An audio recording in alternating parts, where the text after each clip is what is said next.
다시 불붙은 이재명 사법 리스트. 임기나 제대로 채울 수 있을까?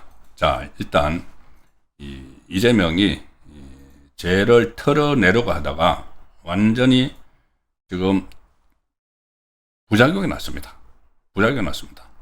지금 국정조사 이제 한지 며칠 되고 두 번의 청문회가 있었죠. 하나는 대북송금 청문회, 하나는 대장동 청문회. 대장동하고 다른 것 같이 붙어 있지만은 대북송금 청문회에서는 쌍용이 나타났습니다. 박상용, 박용철. 박상용 검사는 정인선서를 하지 않고 이 국정조사가 이재명의 공소 취소를 목적으로 하는 거다. 그리고 일종의 시나리오들을 제보를 받았다고 하면서 그대로 다 폭로를 했죠. 본인 박상용 대북송금 주임검사 박상용에 대해서 정언을 하도록 만들어서 무슨 정언을 하더라도 그걸 전부 다 위정이다. 검사가 그 사건 조작해놓고 위정한다고 해서 자기를 처벌을 하기 위해서 특검을 만들 것이다. 그 특검을 만들어야 된다는 이야기가 민주당에서 나오고 있습니다. 이제 내란몰이 특검이 아니고 조작 기소몰이 특검이죠. 그 특검을 만들 것이다. 그리고 그 특검에서 자기를 처벌을 하고 그 특검이 검찰에 있는 이재명의 공소권을 특검에서 이첩받아가지고 거기서 공소를 다 취소시켜버린다. 이 시나리오가 있기 때문에 나는 이 정인 선서를 하지 않겠다. 그 말이 두 번을 그렇게 했습니다. 그게 지금 굉장히 설득력을 얻으면서 이게 완전히 이재명 지우기를 위한 국정조사다. 그리고 위헌이고 위법이다. 이런 것들이 공론화되어 있습니다. 공론화가 됐죠. 그 쌍용 중에서 박상용은 그렇게 했고 박용철, 쌍방울 전 부회장. 정권이 바뀌어서 다른 사람들은 전부 다 말이 다 자기에게 유리한 쪽으로, 이재명에게 유리한 쪽으로 바뀌는데 박용철 무슨 소리야? 대북송금 그거 내가 현장에서 보고 내가 안내도 다 했어. 리호남 북한 공작원 그 필리핀에서 이 필리핀 호텔까지 다 이야기를 했죠. 그 호텔에서 이렇게 구조까지 다 이야기를 하면서 내가 후문 입구에서 리호남이 이제 안 왔다고 국정원에서 주장을 하는데 필리핀에 안 갔다고. 그거는 리호남은 북한 공작원이니까는 여건 여러 개 가지고 있어. 무슨 뭐 자기 실명으로 스파이가 무슨 자기 실명으로 국제회의 참석하러 오나? 그 리호남을 만나서 이 오카다 호텔이라는 데서 본인이 안내를 해서 김성태가 기다리고 있던 방으로 갔다. 그리고 김성태하고 리호남이 어떤 대화를 나눴다. 그리고 김성태가 70만 달러를 줬다. 굉장히 구체적으로 이야기를 합니다. 그거 TV로 보신 분들은 그거 딱 보면은 저건 거짓말을 할 수가 없어 이렇게 느끼게 됩니다. 왜냐하면 이게 만약에 국정조사가 안 하고 청문회를 안 하고 그냥 법정에서만 이런 그 진술을 하면은 이게 그대로 생생하게 전달이 안 되죠. 그 전달이 안 된 상황에서 국정원은 그냥 언론이 도식적으로 그렇게 씁니다. 국정원은 지금 국정원 그때 그때 당시에 사건 알지도 못하는 그 이종석은 리호남이 필리핀에 안 가고 중국에 있었다는 정보를 우리가 가지고 있다. 그렇게 이야기를 하고 박용철 부회장은 아니야 필리핀에서 봐서 내가 줬다. 이렇게 법정에서 이제 그런 공방이 오가면은 그러면은 이 언론을 통해서 딱 그것만 보도가 되죠. 양쪽이 대립을 했다. 이걸까 저걸까. 양쪽이 대립을 했다. 이렇게만 보도를 딱 하고 말죠. 국민은 그렇게 되면은 판단을 하기가 어렵습니다. 그런데 지금 이 TV로 중계되는 상황에서 그 내용을 가지고 이종석이 말하는 거 그대로 들었고 박용철 부회장이 아주 구체적으로 묘사하는 거 들으면은 국민이 판단을 할 수가 있죠. 그래서 지금 이 대북송금에서는 쌍용의 활약으로 이재명 방북을 위해서 북한에 돈이 건너에 갔다는 것은 거의 인식을 다 이제 국민이 하게 된 겁니다. 그리고 뭐 초밥, 사고 술파티 이것도 말도 안 되는 건데 그런 일이 이제 없었다는 것이고 그리고 이게 핵심이 초밥하고 이제 초밥 도시락 가져갔다고 하죠. 그런데 술이 들어갔다 안 들어갔다 이게 마치 핵심인 것처럼 술이 들어갔으면은 이 회유를 한 거다. 이거를 전제로 지금 술이 들어갔다고 막 하고 거기 현장에 가서 뭐 술 따르고 뭐 난리를 쳤죠. 제가 생 난리라고 표현하고 싶은데 정말 그 생 난리였습니다. 무슨 뭐 국회의원들이 그 편의점 가서 그거 뭐 맞추고 앉아서 이게 다 맞았다. 자, 그런데 그렇게 했다 칩시다. 예, 그 가서 술 먹었다 치죠. 술 먹었다, 술 안 먹은 걸로 지금 모든 게 정하게 나오는데 술 먹었다 치죠. 그러면은 이 유하영은 그 중요한 문제를 이재명이 엮여 들어갈 수 있는 그 중요한 문제를 술 몇 잔 먹고 그냥 검사가 하자는 대로 진술을 했다? 나 바보다 하는 소리죠. 이게 본질이 아니라는 이야기입니다. 그리고 그렇다고 해서 이재명의 공소취소를 할 수 있는 게 아니고, 그리고 우선 뭐 이게 큰 그 문제가 되는 것이 아니고, 물론 문제는 되긴 되지만은 이거는 공소취소를 위한 어떤 이 장치가 되는 게 아니고, 만약에 술을 이제 먹었다고 하더라도 그것은 검사에 대한 징계 사안이다. 내부 징계 사안이다. 는 말이 지금 다시 이 상황에서 나오기 시작을 했습니다. 그거 하는 현장 재현하고 이런 걸 봐서 그래, 그게 사실이라고 하더라도 이재명 사건의 본질하고는 상관없는 거야. 거기서 어떻게 회유가 돼? 술 몇 잔 먹었다고.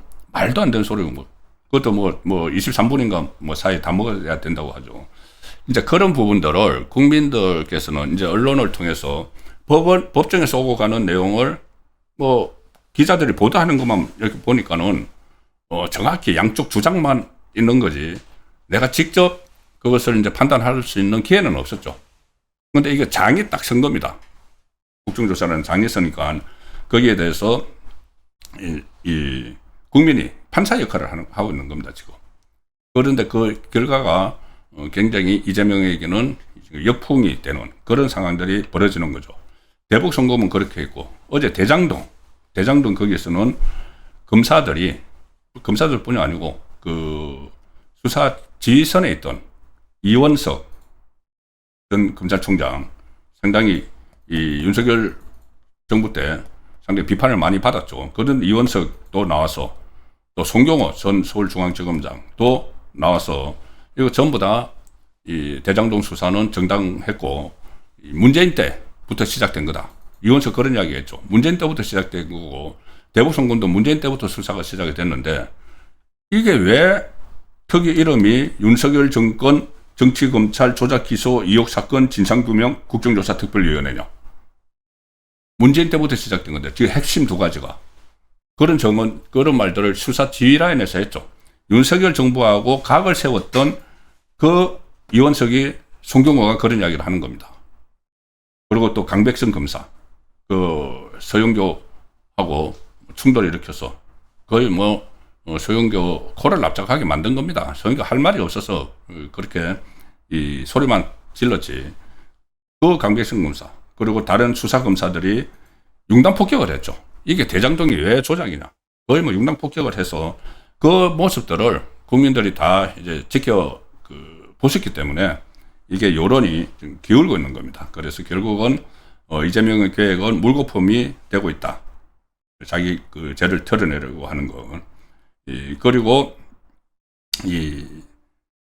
지금 조작 기소가 됐다고 주장을 하는 그 패턴이 딱 있습니다. 패턴이 있는데 그 뭐냐 하면은, 이제 민주당이 조작 기소를 했다고 하면서 두 가지 이제 큰 사건을 예를 들면은, 이 한쪽은 그 피의자를 회유를 하고, 그러니까 피의자가 내가 회유를 받아서 검찰로부터 회유를 받아서 이재명에게 불리한 말을 했다. 그래서 그 말은 사실이 아니다. 그리고 이재명에게 유리한 쪽으로 말을 바꾸죠. 회유를 받아서 그렇게 이재명에게 처음에 불리한 말을 했는데 그것은 이재명에게 그런 말이 아니고 이재명에게 유리한 쪽으로 이야기하는 회유를 받았다고 주장하는 건 이화영이고, 그 다음에 또 한쪽은 내가 검사로부터 협박을 받아서 이재명에게 불리한 진술을 했다고 하는 유형이 있습니다. 딱 두 가지 유형인데, 그 협박을 받았다는 게 바로 남욱이죠. 남욱이 본인이 이런 회유 협박을 받았다. 자, 이런 이야기를 하면서 자기가 이재명 정권 들어서 진술을 바꾼 그 근거 명분으로 삼고 있습니다. 그런데 해유 협박이 진짜 있었는지 이것도 지금 이 국정조사에서 다 하나씩 드러나고 있는 상황이죠. 그리고 이번에도 또 그런 부분도 다시 확인이 됩니다. 지금까지는 단편적으로 이렇게 보도가 되고 해서 국민들 내리 속에 정리가 좀 안 되지만은 지금은 한꺼번에 이게 착착 진행이 되니까는 정리가 되죠. 가령 예를 들어서 이하영이 뭐 연어 술 파티를 벌였다. 이거는 대법원까지 1, 2, 3심 대법원까지 그것이 인정되지 않았습니다. 근데 그 처음부터 다시 지금 연어 술 파티 됐다고 하면서 뭐 편의점에서 술 사고 하는 거죠. 이게 이하영의 그 7년 8개월 대법원에서 확정 판결 받은 그때 1, 2, 3심 모두 그걸 인정을 안 했습니다. 안 한 것들도 지금 다시 인식이 되고 있는 거죠. 그리고 남욱이 자기가 처음에 이재명에게 불리한 진술을 한 것이 강압수사에 의한 것이라고 말을 바꾼 그것도 법원에서 다 배척됐습니다. 근데 그걸 처음부터 다시 끌고 나와가지고 왜냐하면은 진실을 가리고 어쨌든 이 조작 기소했다 이렇게 막 몰아와서 공소 취소를 해버리려고 하니까는 그 전에 전부 다 배척된 법원에서 배척된 것들까지 다 지금 끄집어내서 이 소동을 피우는데 그게 하나하나 혁파가 되고 있는 겁니다. 그래서 공소 취소는 지금 이제 사실상 물 건너갔다. 오늘 그 언론 보도들도 보면은 이 여당이 주장하는 조작 기소 7건 모두 공소 취소 불가. 법조계에서 이제 그런 분석이 나온다. 지금 며칠 동안 하는 거 보고 이 공소 취소 거리가 아니고 이거는 뭐 나중에 대법원 다 확정 판결 받고 나서 뭐 새로운 그 어떤 증거가 나오거나 하면은 뭐 재심은 그때 뭐 할 수 있는 그런 거가 나중에 될지 모르지만 지금 1심에서 공소 취소 거리가 아니다는 것이 지금 공통된 의견으로 나오는 겁니다. 그리고 또 이런 기사도 나왔습니다. 역대 정치 사건 중에서 공소 취소는 단 한 건뿐이다. 단 한 건. 지금 공소 취소는 서면 또는 법정에서 검사가 구두로 할 수 있다고 명시가 되어 있는데 공소 취소 요건에 대해서 명확히 정해진 규정은 없지만 실제 재판에서는 이 소송 조건이 결여가 됐다든가 아니면 재판하고 있는데 진범이 잡혔다든가 이런 때 하는 게 공소 취소입니다. 정치적으로 공소 취소 사건이 딱 한 건 있다고 오늘 문화일보가 보도를 했는데 이 김영삼 정부 시절에 불법 비자금 조성 의혹으로 1심 재판을 받던 그때 박태준 전 포항제철 회장 사건이 공소치사가 됐는데 왜 그러냐면은 그때 YS가 강북절 50주년 특별 사면을 해줬습니다. 그러니까는 재판이 그 진행되던 거를 특별 사면을 한 겁니다. 그러니까는 공소가 취소가 됐는데 그것은 이 검찰이 자발적으로 공소 취소한 게 아니고 이 특사를 해버리니까는 자동적으로 이제 공소 취소가 된 거죠. 그래서 그거 유일하게 한 건 있다. 정치인 공소 취소는. 근데 이재명이 이거를 그냥 막 몰아붙이다가 지금 역풍을 맞고 있는 상황입니다. 자, 가장 중요한 게 여론이죠. 민심이죠. 저희들이 가장 여론 민심을 알 수 있는 거는 저는 무엇보다도 신문이라고 봅니다. 신문 중에서도 신문 사설은 일반 칼럼하고 기사하고 다릅니다. 사설하고 칼럼, 일반 기사의 가장 큰 다른 점은 자세히 보시면은 신문사의 사설 밑에는 그 기사를 쓴 기자 이름이 없습니다. 칼럼은 다 이름이 있죠. 기사에도 이름이 있죠. 사설에 이름이 없는 이유는 그 사설이 한 개인 기자의 의견이 아니고 그 신문사의 견해다는 것을 분명히 하기 때문입니다. 그래서 사설에는 이름이 없습니다. 이제 사설이 이거를 어떻게 보는가를 보면은 지금 이 청문회 국정조사에 대한 시각을 읽을 수가 있죠. 민심을 읽을 수가 있습니다. 민심을 대변해서 사설을 쓰니까 물론 사설이 민심을 이끌기도 하지만은 자, 두 개의 사설을 보여드릴 텐데 뭐 핵심만 말씀드리겠습니다. 어제 일단 조선일보 사설. 어제 조선일보 사설. 정권이 바뀌었는데도 방북 비용 대납 정원. 이게 사실 아닐까? 이게 사실 아닐까?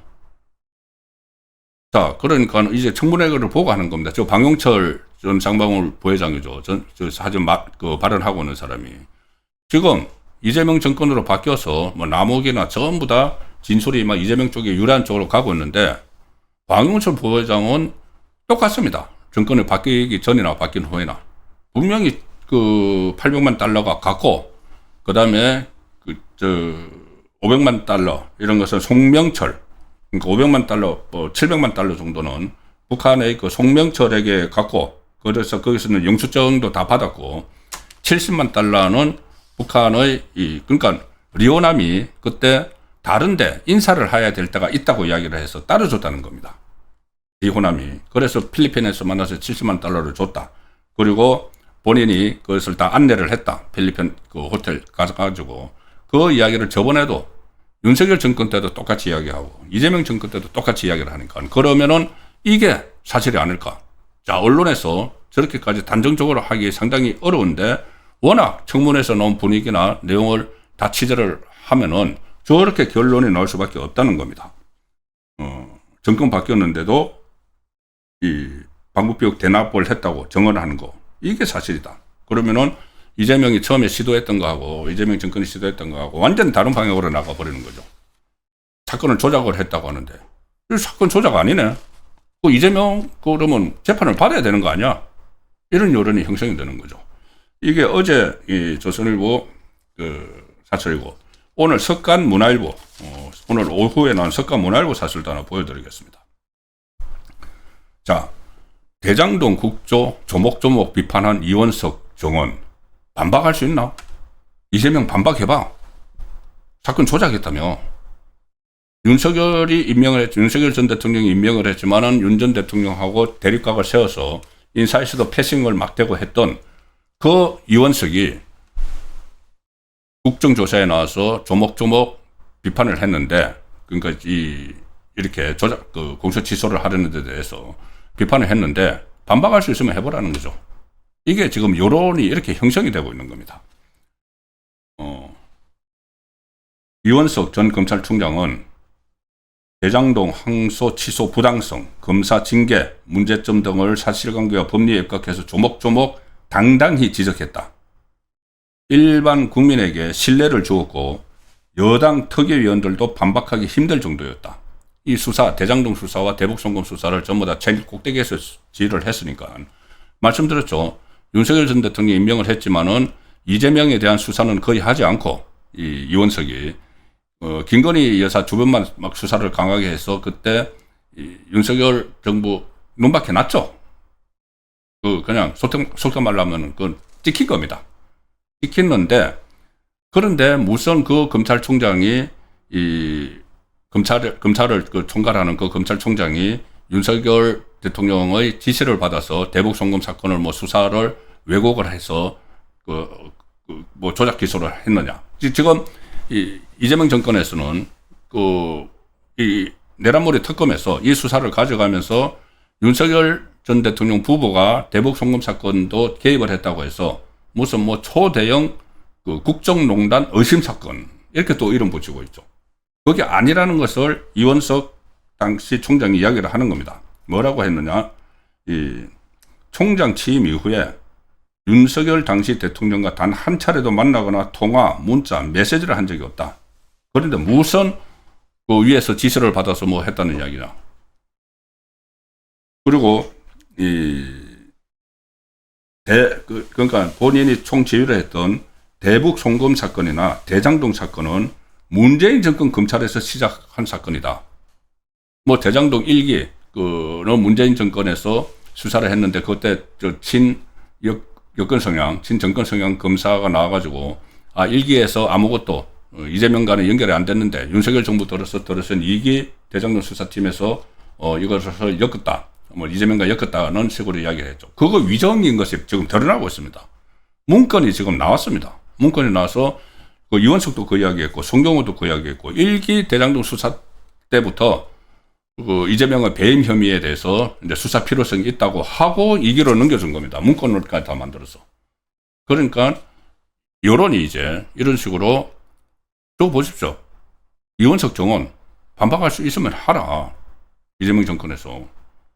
1기 전부 다 문재인 정권 때 수사가 시작된 거를 윤석열